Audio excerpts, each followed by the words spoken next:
Silence, Iris had learned, was the most powerful lie she'd ever told. For 7 years, she had lived in Copper Ridge without speaking a single word. 7 years of gestures and written notes, of nodded agreements and shaken refusals. 7 years of people speaking around her as if she weren't there, as if muteness made her invisible as well as voiceless. It had started as survival. Now it had become her prison. The morning sun filtered through the window of Miller's general store, illuminating dust motes that danced in the light. Iris swept the wooden floor with practiced efficiency, her movements economical and quiet. Mrs. Miller had given her this job 3 years ago, more out of pity than necessity. But Iris had proven herself invaluable. She arrived before dawn, worked without complaint, and never caused trouble. Silent people rarely did. "Iris, dear," Mrs. Miller called from behind the counter. "When you finish sweeping, we need the stockroom organized. The new shipment arrived yesterday, and it's chaos back there."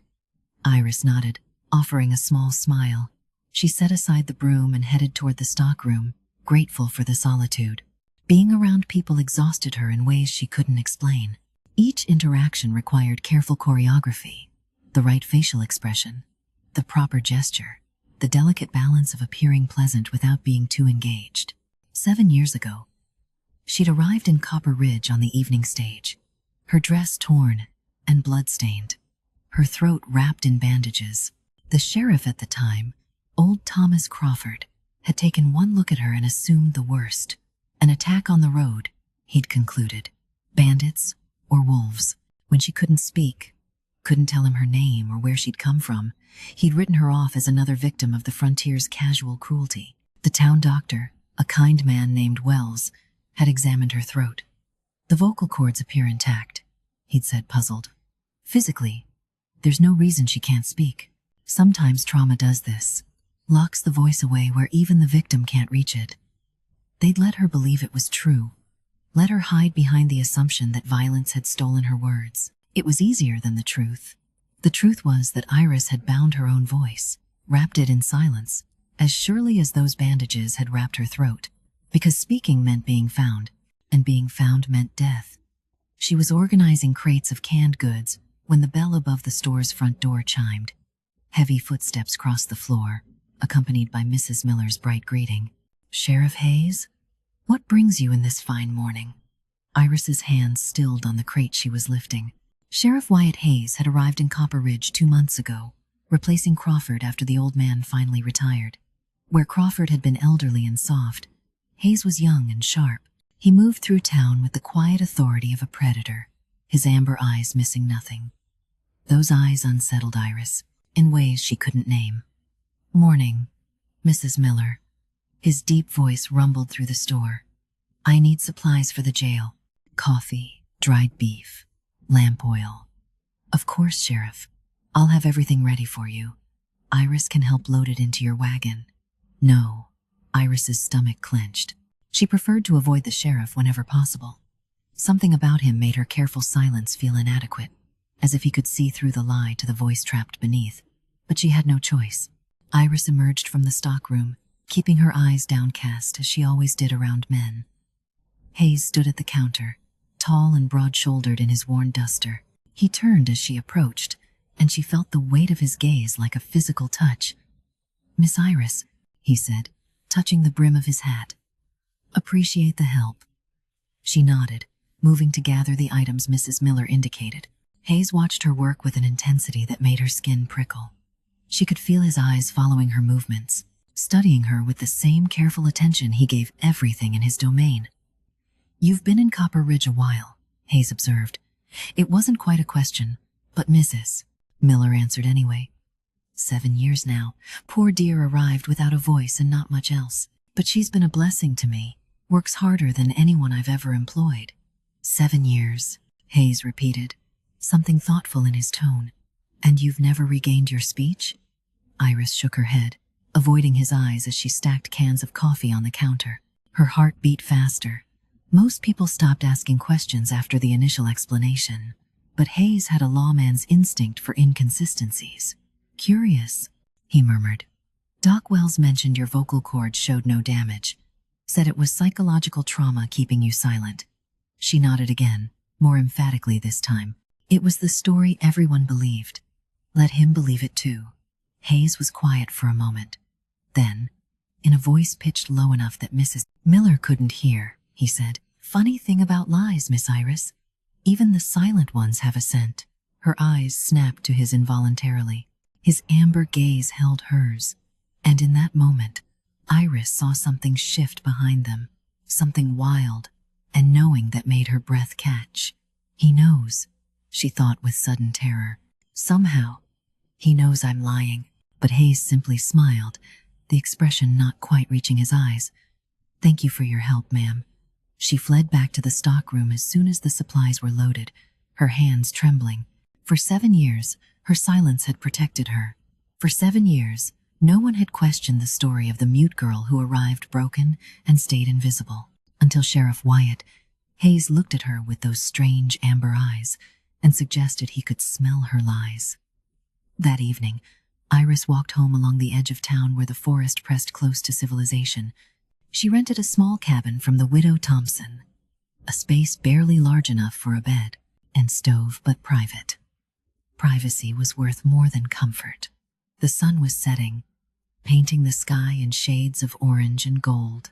Despite her earlier anxiety, Iris felt tension draining from her shoulders as she entered the trees. Here, in the wilderness where no one could hear, she allowed herself to breathe more deeply. She was nearly to her cabin when she heard it. A low, mournful howl rising from somewhere deeper in the forest. Wolf song, lonely and haunting. It resonated through her chest, and before she could stop herself, Iris responded. She sang.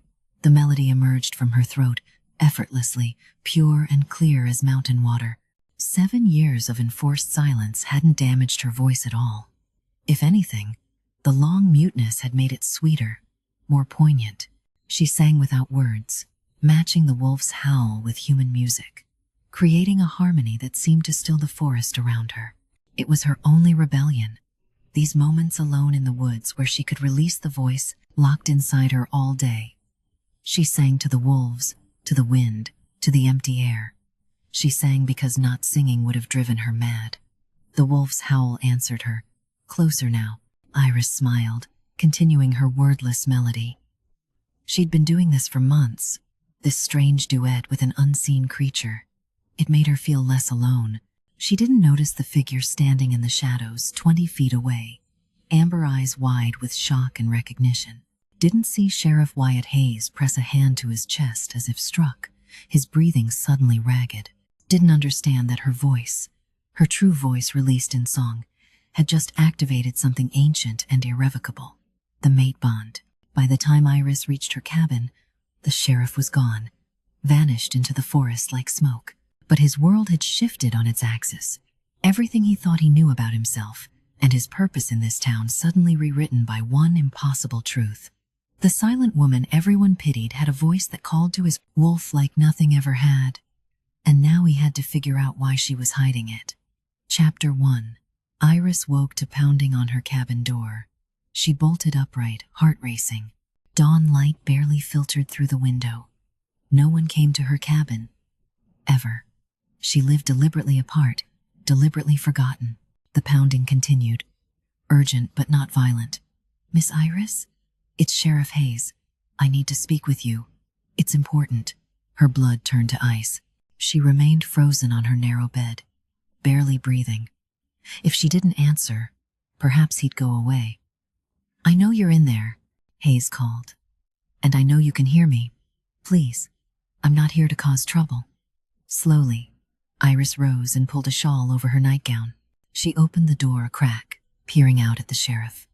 He looked different in the morning light, tired, almost haggard, as if he hadn't slept. "May I come in?"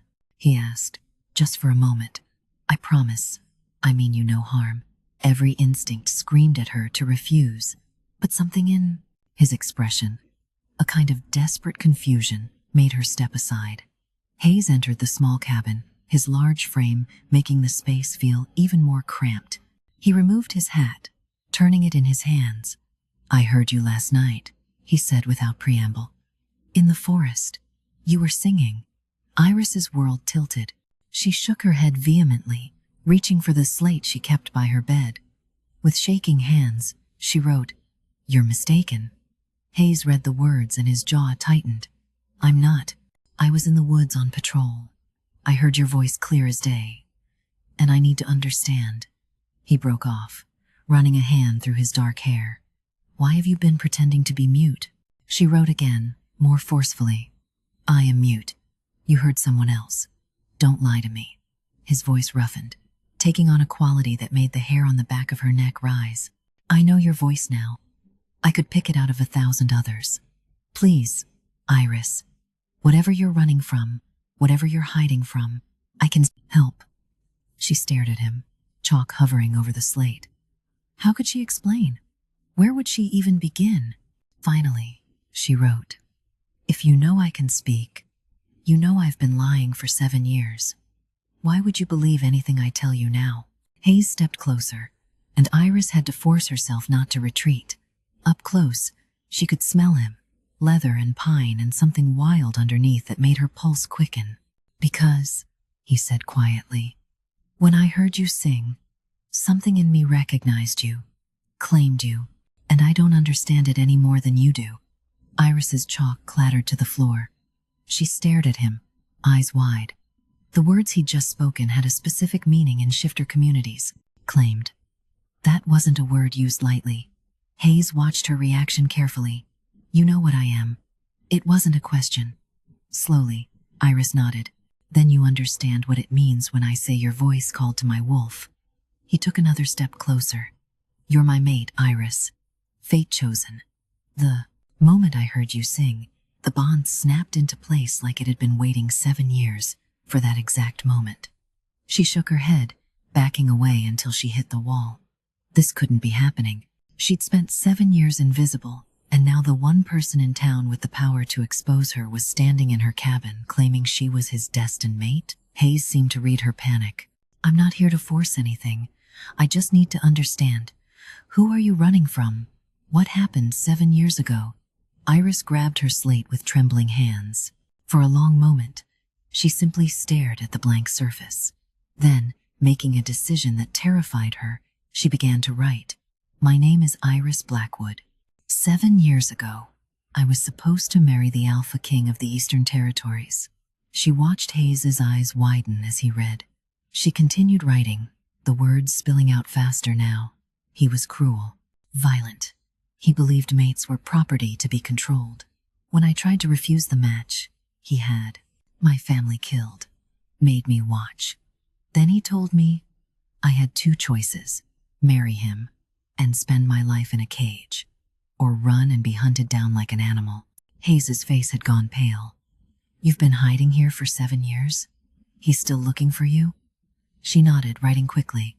"If he finds me, he'll kill me. But first, he'll destroy this town for harboring me. That's why I had to stay silent. If anyone knew who I was, if I gave any hint of my real identity, it would lead him here." "So you buried your voice?" Hayes said softly. "Made yourself invisible. It was the only way to survive." They stood in silence for a moment. Iris waited for Hayes to order her to leave, to protect his town by expelling the danger she represented. Instead, he surprised her. "Does he know where you are? Has he come close?" She shook her head. "Then we have time." Hayes met her eyes, and the intensity there made her breath catch. "I'm not letting him take you. Mate bond or not, I don't let predators hunt innocent people in my territory." Iris felt something crack inside her chest. For 7 years, she'd carried this burden alone. The weight of it had nearly crushed her, and now this man, this sheriff she barely knew, was offering to help shoulder it. She wrote, "You don't understand what you're saying. He's an Alpha King. He commands hundreds of wolves. You can't fight him." "Maybe not," Hayes conceded, "but I can sure as hell try. Besides," a fierce smile crossed his features, "I'm not exactly without resources of my own." "What do you mean?" Hayes hesitated, then made his own decision. "I'm not just any shifter, Iris. I'm an Alpha too. Exiled from my pack for refusing to follow orders I found unconscionable. I came to Copper Ridge to start over, to live quietly, but that doesn't mean I've forgotten how to fight." exiled alpha and a runaway mate. They were quite the pair. Iris wrote, "Why are you helping me? You don't even know me." "Because you're my mate," Hayes said simply. "And because 7 years of silence is long enough. It's time someone heard your voice." Something in Iris's chest loosened. She set down the slate and, for the first time in 7 years, opened her mouth to speak. The words came out rusty, unpracticed, barely more than a whisper.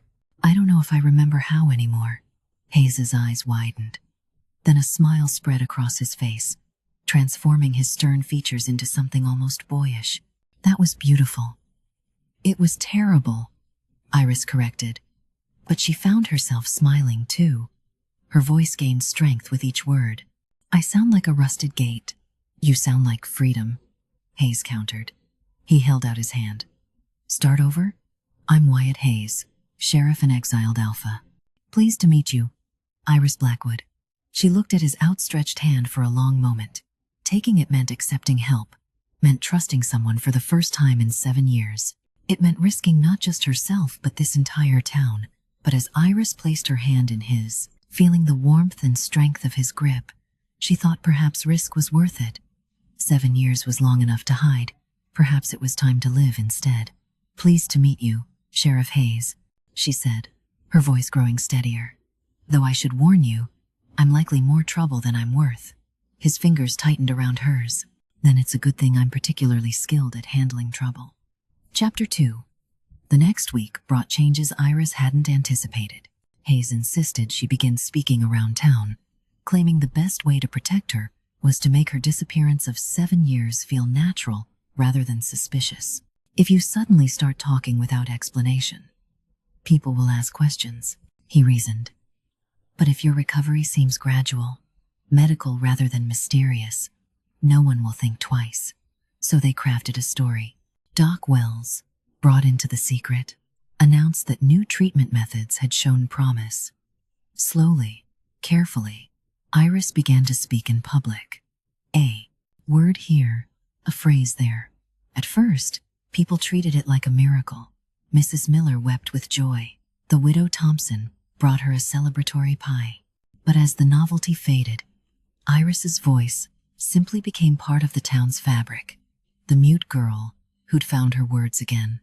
A happy ending to a tragic story. If only they knew the truth. Hayes visited her cabin each evening after his rounds, ostensibly to check on her progress. But Iris suspected he had other reasons. The mate bond pulled at both of them, an invisible thread that grew stronger with each interaction. They fought it at first, both wary of the intensity. "Tell me about him," Hayes said one evening as they sat on her porch watching the sunset. "The Alpha King you ran from." Iris had known this conversation was coming. "His name is Aldrich Blackthorne. I was betrothed to him through a treaty between our packs. I never had a choice." "But you saw what he was," Hayes prompted gently. He didn't bother hiding it. Bitterness crept into her voice. He was proud of his cruelty.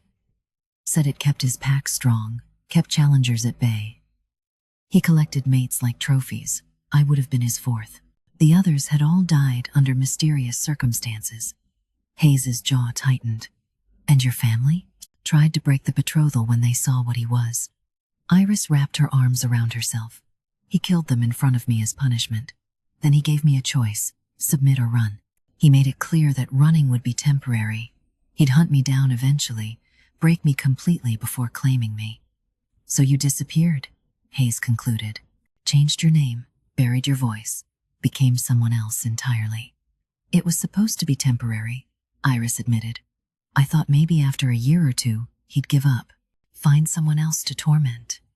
But I heard rumors. He's still searching, still obsessed with finding the one who got away." They sat in silence as the sun dipped below the horizon. Finally, Hayes spoke. "I won't let him, have you?" "You keep saying that." Iris turned to face him. "But you barely know me. The mate bond isn't, we haven't even." She stumbled over the words, heat rising to her cheeks. "The bond isn't sealed," Hayes finished for her. "I know. You can still walk away from this, from me, without permanent consequences. And maybe you should." "What do you mean?" He met her eyes. I'm exiled, Iris. I have no pack, no territory, no real power beyond this badge. If Aldrich comes here, I'm not sure I can stop him. You might be safer if you ran again. Put more distance between. No. The word emerged fierce, surprising them both. I'm done running, done hiding. 7 years is enough. Something flickered in Hayes's amber eyes. Even if it means war? Because that's what this will be if he finds you. He won't let you go without a fight. Then we fight, Iris said, with more confidence than she felt.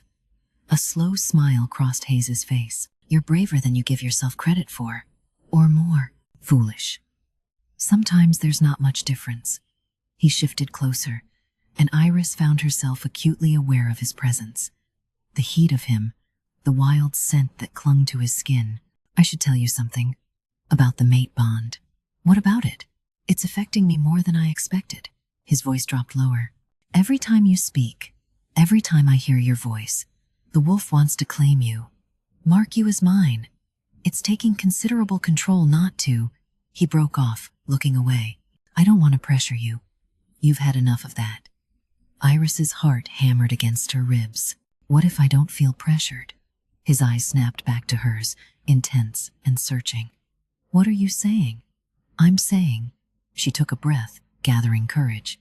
The bond affects me too. When you're near, I feel safe for the first time in 7 years. And when you're not, I find myself listening for your footsteps, waiting for you. Iris. Her name on his lips sounded like a prayer and a warning. She continued, words spilling out. I know we barely know each other. I know this is fast and strange and probably unwise, but I've spent 7 years being careful, being invisible, being afraid. Maybe it's time I chose something for myself instead of just reacting to fear. Hayes stood abruptly, pacing to the edge of the porch. His shoulders were tense, his hands clenched at his sides. You're not thinking clearly. The bond makes you feel things that might not be real. Don't do that, Iris said, standing to face him. Don't tell me what I'm feeling. I spent 7 years having my choices taken from me.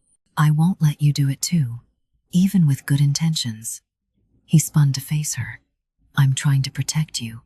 From him, from this situation, from me. Do you understand what claiming you would mean? The bond would be permanent, unbreakable. If Aldrich found you, he'd kill me to get to you. And if somehow I survived, you'd be bound to me forever. No escape, no second chances. I don't want to escape, Iris said quietly. Not from you. They stood inches apart, the air between them charged with possibility. Hayes's control was visibly fraying, his breathing rough, eyes flickering between amber and something more golden, more wild. If I kiss you right now, he said, voice barely human, I won't want to stop. Then don't, Iris whispered. His control shattered. Hayes closed the distance between them, his mouth capturing hers with a hunger that stole her breath. Iris melted into him, her hands fisting in his shirt. The kiss was nothing gentle or tentative. It was raw need, barely leashed desire, 7 years of loneliness seeking connection. When they finally broke apart, both breathing hard, Hayes rested his forehead against hers. This changes everything. Good, Iris replied. I'm tired of nothing changing. Chapter 3. The town of Copper Ridge had a celebration every month during the full moon. It was tradition, the merchants claimed. Good for community bonding, but Iris had always suspected it had more to do with the handful of shifters who lived in town needing a socially acceptable reason to disappear into the woods.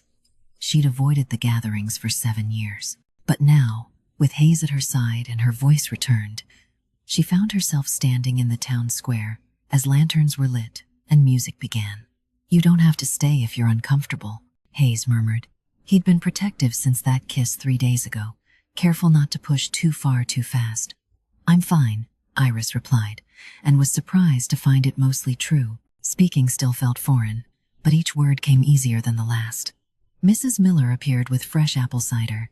Iris, how wonderful to see you out. And speaking, Doc Wells said the recovery might be slow, but you're doing marvelously. Thank you, Mrs. Miller. Iris accepted the cider gratefully. It feels good to be able to thank you properly. For everything you've done for me. The older woman's eyes misted. Oh dear, girl. You've been such a blessing to me. I should be thanking you. As Mrs. Miller moved on to other guests, Hayes leaned close. See? Natural. No one suspects a thing. Iris was about to respond when a commotion at the edge of the square drew their attention. 3 riders had arrived, their horses lathered from hard travel. They wore the dark colors and silver badges of the Eastern Territories. Iris's blood turned to ice. She knew those uniforms. Aldrich's personal guard. Hayes felt her freeze. His hand moved to her lower back, steadying but not obvious. Easy, he murmured. Don't run. It might be nothing. But it wasn't nothing.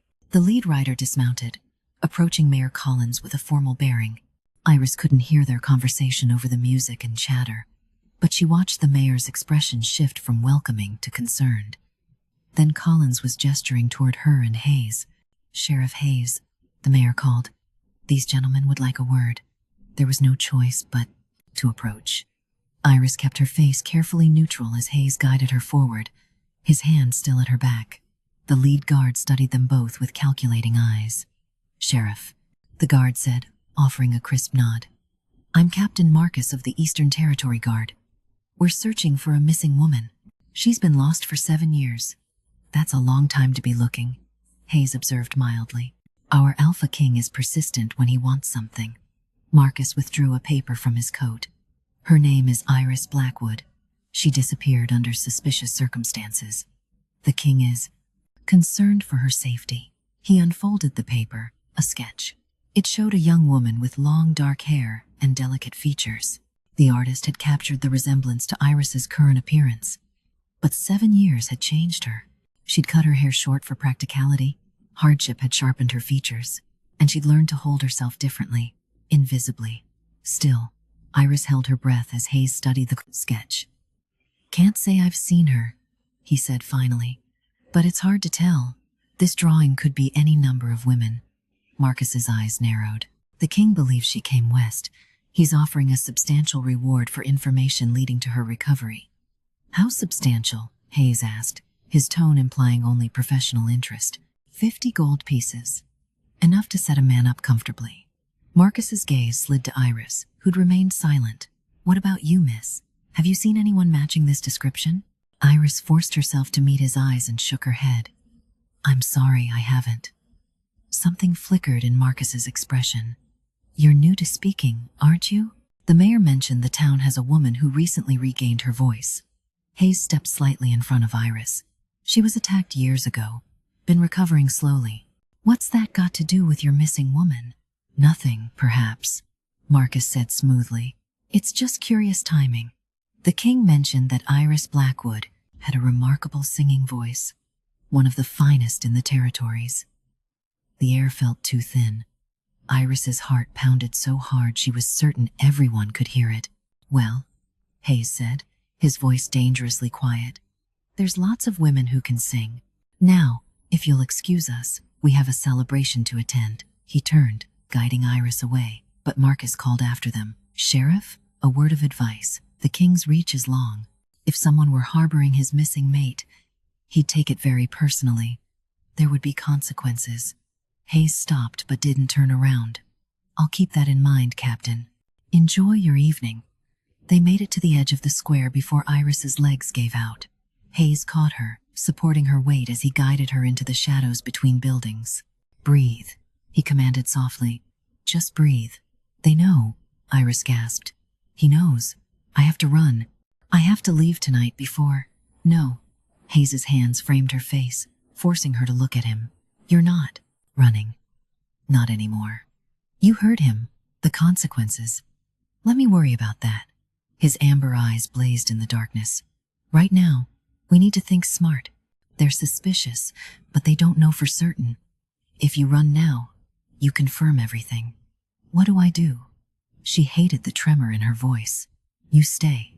You keep speaking. Keep living normally. And you trust me to handle this. I can't ask you to. You're not asking, Hayes interrupted. I'm offering. There's a difference.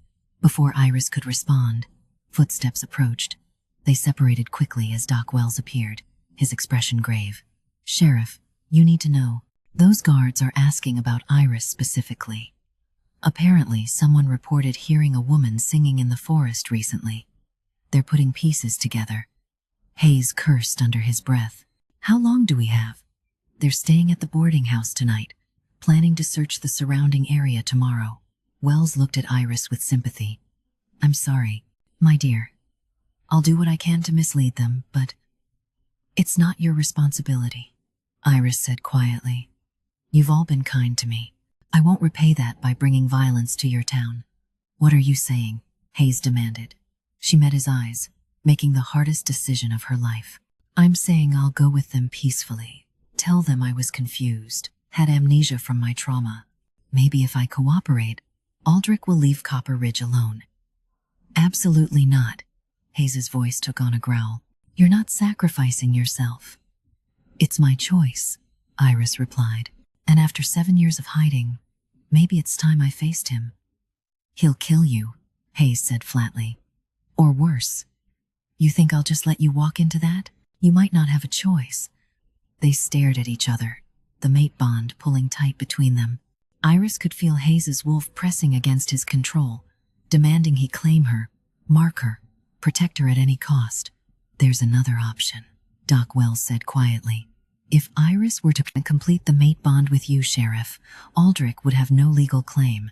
A sealed bond supersedes betrothals." Hayes closed his eyes. "That would make this official. Would declare war on an Alpha King." "Yes," Wells agreed. "But it would also protect her. He can't claim a woman who's already mated." Iris's breath caught. "Complete the bond. Let Hayes claim her fully. It would mean safety, but it would also mean dragging Hayes into a conflict that might destroy him." "No," she said. "I won't ask that of you." Hayes opened his eyes, and the look in them stole her breath. "You're not asking. I'm claiming you anyway. Tonight, before they can take you." "Wyatt." "I'm not debating this, Iris." He looked at Doc Wells. "Can you keep those guards occupied? We need a few hours." Wells nodded. "I'll manage it. But Sheriff, whatever you're planning, do it quickly. I don't think we have much time." Chapter 4. Hayes took Iris to a clearing deep in the forest, far from town and any prying eyes. The full moon hung overhead, bathing everything in silver light. He was tense, barely controlled, his wolf riding close to the surface. "Are you certain about this?" Iris asked quietly. "Once the bond is sealed, there's no going back." "I was certain the moment I heard you sing," Hayes replied. He turned to face her fully. "But I need to know you're sure. Not because you're afraid of Aldrich. Not because you think this is your only option. I need you to choose this. Choose me. Because you want to." Iris stepped closer to him, her heart racing. "I'm terrified," she admitted. "Of Aldrich. Of what happens next. Of this intensity between us. But I'm not afraid of you, Wyatt. And when I imagine my future, you're in it. So yes, I'm sure." Something in his expression cracked open. "Come here." She went to him, and he pulled her close, his mouth finding hers with urgent need. This kiss was different from their first. No longer tentative, no longer restrained. This was claiming, pure and simple. Hayes's hands moved over her, and Iris felt the mate bond flare to life between them, a golden thread connecting soul to soul. When he pulled back, his eyes had gone full wolf, amber and glowing in the moonlight. "I need to shift," he said, voice rough. "To complete the bond properly, my wolf needs to know you accept all of me." Iris nodded, stepping back to give him space. She'd seen shifters transform before, but watching Hayes was different. Power rippled through him as bones reshaped and fur erupted across his skin. Within moments, a massive wolf stood before her, silver gray with those unmistakable amber eyes. He was beautiful. Slowly, Iris approached him, extending her hand. The wolf watched her intently, then pressed his massive head into her palm. She felt the bond surge stronger, the final pieces clicking into place. "I accept you," she whispered. "All of you, man and wolf." The wolf made a sound almost like a purr, then began to shift back. Hayes emerged breathing, hard, power radiating off him in waves. "Sing for me," he commanded softly. "Let me hear the voice that called to my wolf." Iris had been silent for so long that singing still felt like rebellion. But here, with Hayes, she let her voice soar free. She sang without words, the same wordless melody she'd used to answer the wolves. The sound filled the clearing, pure and haunting. Hayes moved to her, his eyes never leaving hers. "Again," he said, "sing while I claim you." And she did. Her voice rose into the night as Hayes pulled her close, as the mate bond sealed completely, as everything changed. When it was finished, they lay together in the moonlit clearing, the bond humming between them like a living thing. Iris could feel Hayes's presence in her mind now, his emotions tangling with hers. Protection, fierce possessiveness, and something deeper, love. "No matter what happens," Hayes said, "you're mine now, and I protect what's mine." "What about Aldrich?" Iris asked quietly. "He'll still come for me. Let him try." Hayes's voice carried absolute conviction. "He can challenge me for you, but he won't win. I'll die before I let him take you." "Don't say that," Iris whispered. "Don't." "Hey." He turned her face toward his. "I'm not planning on dying. I'm planning on showing that bastard what happens when someone threatens my mate." They stayed in the clearing until near dawn, wrapped in each other. When they finally returned to town, Marcus and his guards were already searching for them. The captain stood in the town square, his expression cold. "Sheriff Hayes and Miss Iris, isn't it? How convenient that I find you together." Hayes stepped slightly in front of Iris. "Is there a problem, Captain?" "That depends." Marcus studied them both carefully. "I took the liberty of speaking with some townspeople last night. Several mentioned hearing a woman singing in the forest. Beautiful voice, they said. Remarkable." "Lots of people sing," Hayes replied mildly. "True, but this voice was special enough to comment on. Memorable." His eyes fixed on Iris. "Special enough that Alpha King Aldrich would recognize it anywhere." Iris felt Hayes tense beside her, felt his wolf rising in response to the threat. She placed a hand on his arm, then stepped forward. "I am Iris Blackwood," she said clearly. Her voice didn't waver. "And I won't be returning with you." Marcus's eyes flashed with triumph. "I'm afraid that's not your decision, Miss Blackwood. You're betrothed to the Alpha King. That gives him legal claim." "Not anymore," Hayes interrupted. He moved to stand beside Iris, his presence radiating authority. "As of last night, Iris is my mate. The bond is sealed, which means any claim Aldrich had is void." The square had gone silent. Townsfolk emerged from buildings, drawn by the confrontation. Marcus's expression turned dangerous. "The king won't accept that." "The king doesn't have a choice," Hayes replied. "Shifter law is clear. A sealed mate bond takes precedence over betrothals. If Aldrich wants to challenge it, he can come here and face me himself." "You're making a grave mistake, Sheriff." Marcus's voice dropped to a growl. "Aldrich Blackthorn doesn't forgive slights. He'll come for her, and when he does, he'll destroy everything you love." "Then I'll be waiting," Hayes said calmly. Marcus glared at them both, then turned sharply toward his men. "Mount up. We ride immediately. The king will want to hear about this personally." As the guards rode out, Iris felt a strange sense of finality. For 7 years, she'd hidden. Now she'd been found. But instead of the terror she'd expected, she felt free. Hayes's hand found hers, squeezing gently. "Are you all right?" "I'm terrified," Iris admitted. "But yes, I'm all right." Mrs. Miller appeared, her face worried.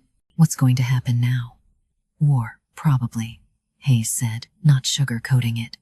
"Aldrich will come with his pack. He'll want to make an example of me, reclaim Iris by force. Then, we'll be ready." A voice called. Mr. Peterson stepped forward. "This town takes care of its own. Iris is one of us. We're not letting some eastern tyrant come here and take her." Other voices rose in agreement. Iris felt tears prick her eyes. These people who'd sheltered her unknowingly for 7 years were now offering to fight for her knowingly. You don't have to do this, she said. This isn't your battle. The hell it isn't, Mrs. Miller said firmly. You've been part of this community for years. We're not abandoning you now. Hayes squeezed Iris's hand again. Looks like you've got more allies than you thought. Looks like we both do, Iris corrected. As the sun rose fully over Copper Ridge, Iris realized that for the first time in 7 years, she wasn't facing her fears alone. She had Hayes. She had the town. She had her voice back. And when Aldrich came, she'd be ready. Epilogue. 3 months later, Alpha King Aldrich Blackthorn arrived with 50 warriors at his back. The town of Copper Ridge had been preparing, reinforcing defenses, calling in favors. Other exiled shifters had come to Hayes's aid, drawn by word that someone was finally standing up to Aldrich's tyranny. The confrontation happened at dawn. Aldrich, tall and cruel-eyed, stood across from Hayes in the center of town. Iris stood behind her mate, her hand resting on his back. She could feel his wolf's readiness through their bond. You've taken what's mine, Aldrich said coldly. I'm offering you one chance. Give her back and I'll let your town survive. She was never yours, Hayes replied, and she never will be. Aldrich's eyes found Iris. You think you've won by running to this mongrel? You think a sealed bond changes anything? For the first time in 7 years, Iris spoke directly to the man who'd haunted her nightmares. It changes everything. I'm not your property. I never was. You killed my family, she continued, her voice strengthening. You terrorized me, hunted me, tried to break me, but I survived. And I found something you'll never understand. Someone who sees me as an equal, not a possession. Aldrich's face twisted with rage. Then you'll die together. He lunged forward, shifting mid-leap into his wolf form. But Hayes was ready. He met Aldrich's attack with his own transformation, the two alphas colliding in a blur of fur and fangs. The battle that followed was brief but brutal. Hayes fought with everything he had, driven by the mate bond, by love, by righteous fury. And when Aldrich finally lay defeated in the dust, Hayes stood over him, victorious. Leave, Hayes commanded. Take your warriors and never return. If I see you, or yours, near this territory again, I won't be merciful a second time. Aldrich's forces retreated, carrying their wounded king. The town erupted in cheers. Iris ran to Hayes, throwing her arms around him as he shifted back to human form. It's over, he murmured into her hair. You're safe, finally safe. Iris pulled back to look at him, at this man who'd fought for her, who'd seen past her silence to the person beneath. Thank you for everything. Don't thank me, Hayes replied. You saved yourself. I just gave you a safe place to land. Later, as the town celebrated their victory, Iris stood on the porch of the cabin she now shared with Hayes.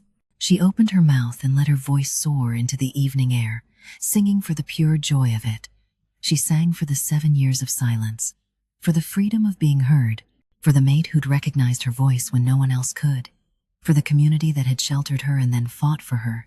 She sang because she could, because she was free, because after 7 years of pretending to be someone else, she was finally, completely, wonderfully herself. And in the forest, the wolves howled in harmony, welcoming her voice home. Thank you so much for listening. I really hope you enjoyed this story of Iris and Wyatt. It was powerful to explore a character who had to hide such a fundamental part of herself for survival. I'd love to know what you thought of it. Did the 7 years of silence make the moment she sang feel earned? Let me know in the comments. See you in the next story. Love, Lyra.